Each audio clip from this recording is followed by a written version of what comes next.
So the turbo's on its way out. It's all disconnected now. I've taken the oil line off that goes to the bottom of it. There's 4 nuts that hold it to the manifold. Taking care with that gasket because they are available, but they're quite expensive. The exhaust bolts are off. The air control valve's off here. And now it's all loose. It's just a matter of wiggling it out, and it's pretty stuck.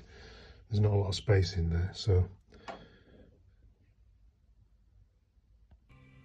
there's a lot of wiggling and trying to get the turbo past those studs sticking out of the manifold, and a few choice words.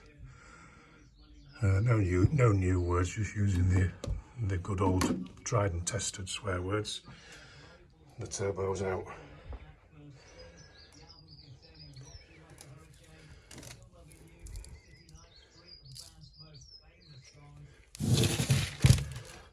A lot heavier than I thought it would be.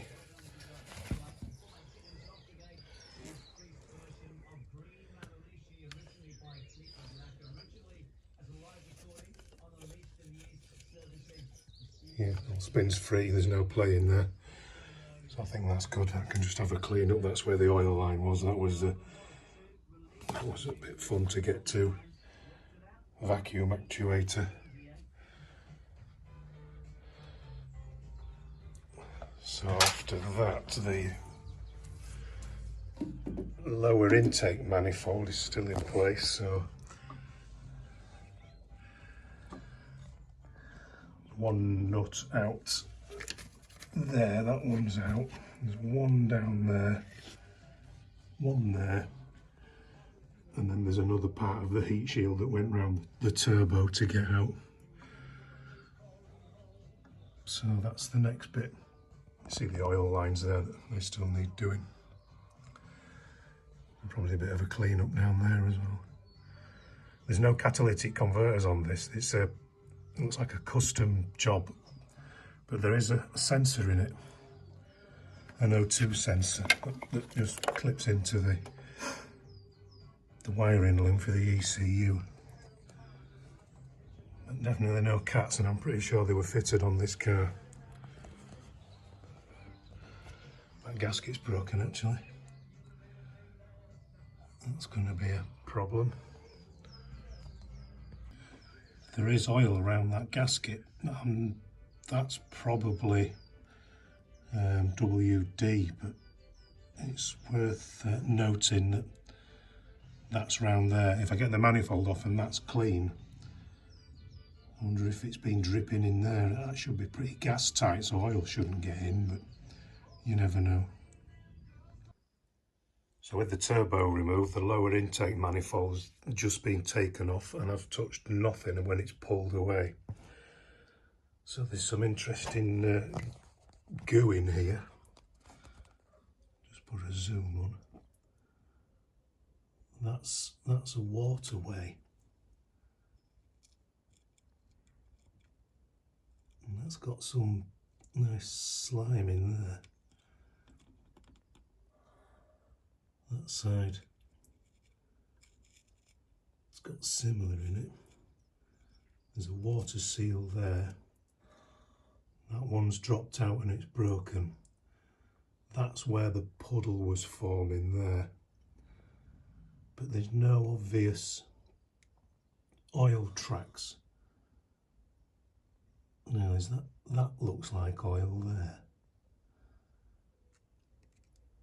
And there, but there's no oil round the edge of that port. And the centre one's no obvious oil around there. And the end one, that looks dry around it as well. But you can see the edge of that gasket is built up there, and it's there along that edge, and it's non-existent there. But it's still in one piece.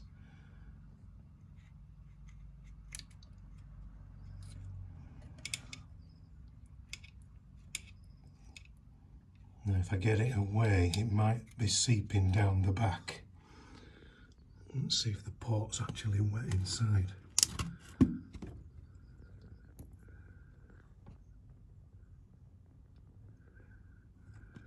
can't really tell. It does look wet. And that one. Difficult to get the light in. But interestingly enough, on the actual manifold itself,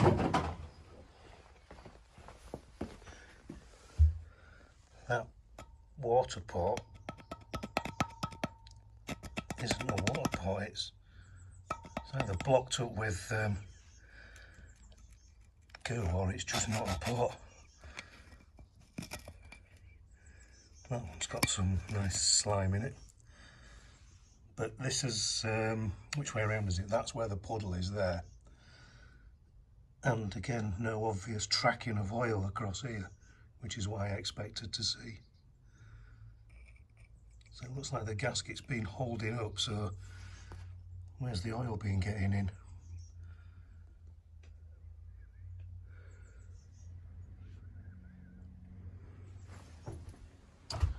Not sure.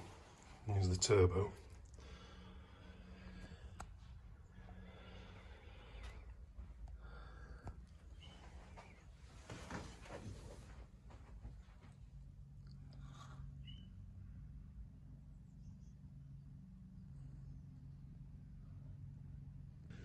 And the gasket that I thought I had for this job doesn't look like it's for this car.